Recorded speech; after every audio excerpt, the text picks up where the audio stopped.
Hi, good morning. Lisa J. Davis here. This week we're talking about sexual misconduct, how you can help. Today's topic is specific to how men can help. I would like to talk to you about sports for just a second. Let's talk basketball. When it's time for a free throw and the player is up to make his shots, there becomes a very loud sound in the place, and that's set to distract him, so maybe he might miss. When a guy is really focused, he's still going to hit those shots and get extra points for his team. Well, in the same way, men, you have to stay focused. There's going to be distractions everywhere. Movies, music, women and your job, women where you go to church, women in the marketplace, and you have to stay focused. So I am encouraging you to stay focused, and pretend like you need to get this shot to win the game. Okay? If you stay focused in that way, despite all the distractions, you will still get the points, right?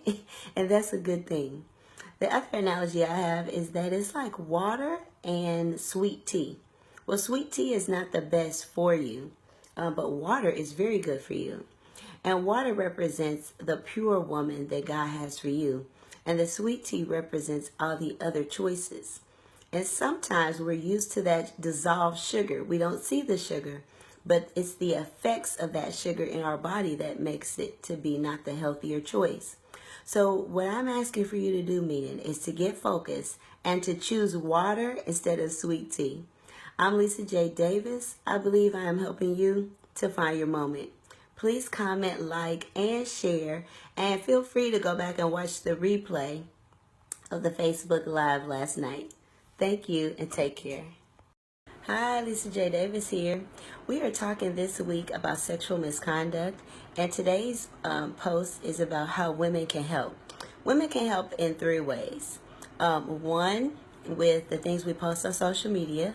Two, with the invitations we choose to accept or reject.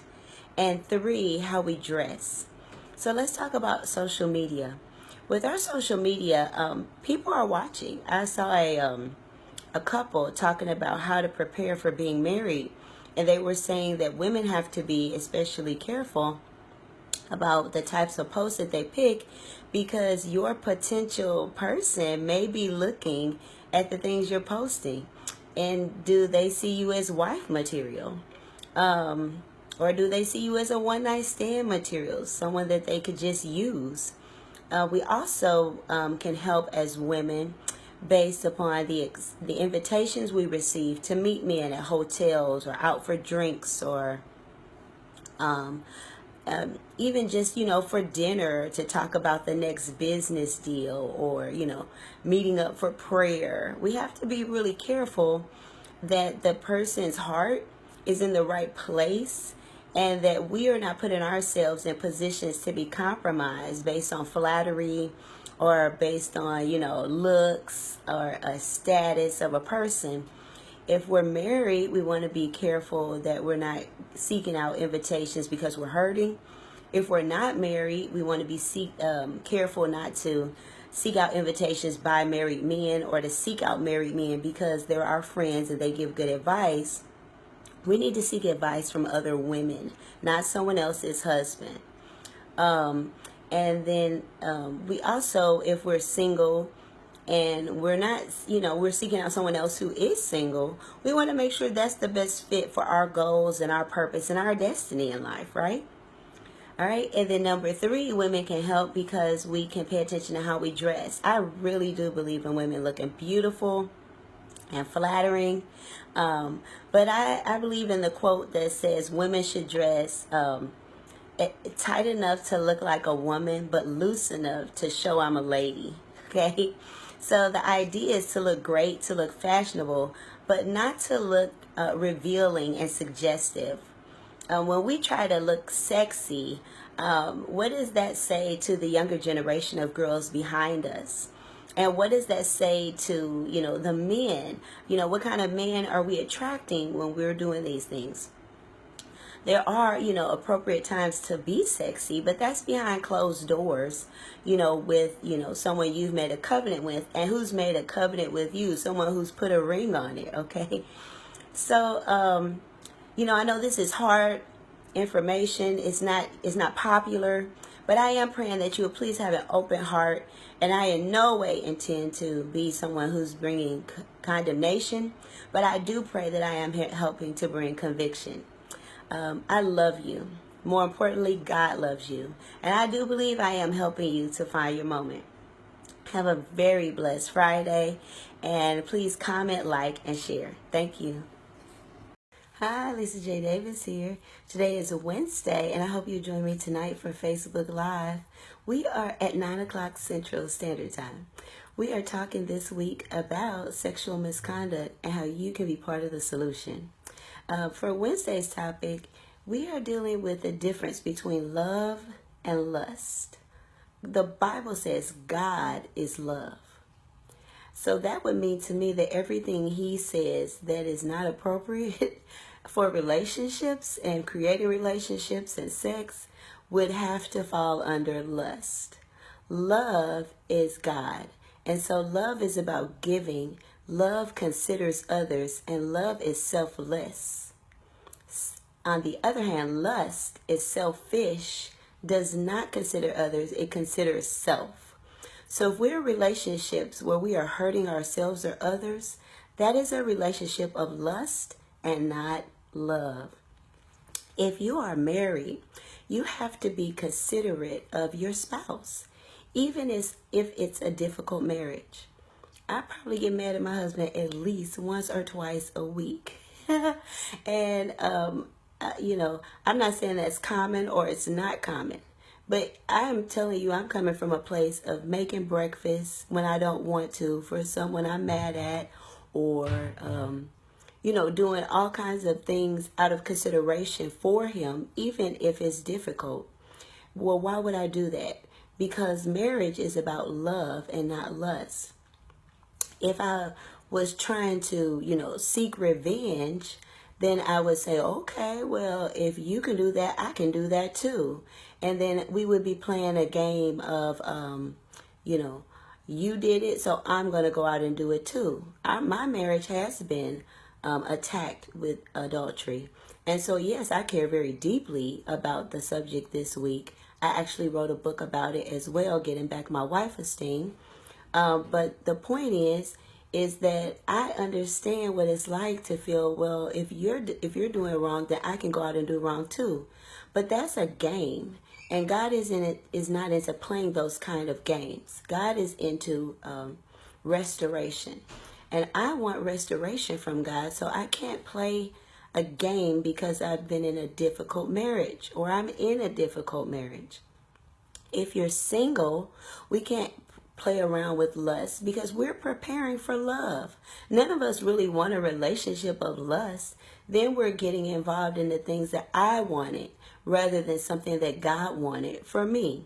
So if you're single, I want to encourage you to seek God, to wait for his timing. We get timing wrong. We always want microwave timing, real fast, in a hurry. Let's get it. Let's get it.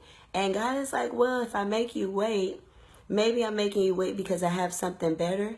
And even if there's nothing better, the life you have is going to be better than the one you had if you get involved with the wrong person, right? So I'm praying with you this week to choose love and not lust. I'm Lisa J. Davis, and I am helping you to find your moment. Please comment, like, and share. Take care. Happy Wednesday. Hi, good morning. Lisa J. Davis here. This week's topic is about sexual misconduct, and today's title is Blame It on the Alcohol. I mean that both literally and physically. We have to be aware that when we are under the influence of drugs or alcohol, that we are not able to think with our best mindset, and we don't make the best choices. And the same is true with being under the influence of being infatuated with someone who's not the best choice for us. So let's talk about literally being under the influence, and then we'll talk about figuratively. Literally, when a man has asked us out for drinks or to go and get high with him, we can't possibly think that he means that that's all that he intends to happen.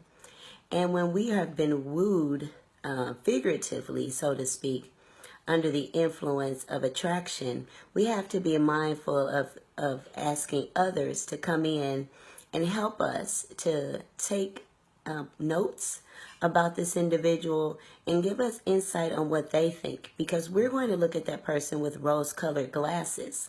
So when we're looking at that person, everything he says is wonderful.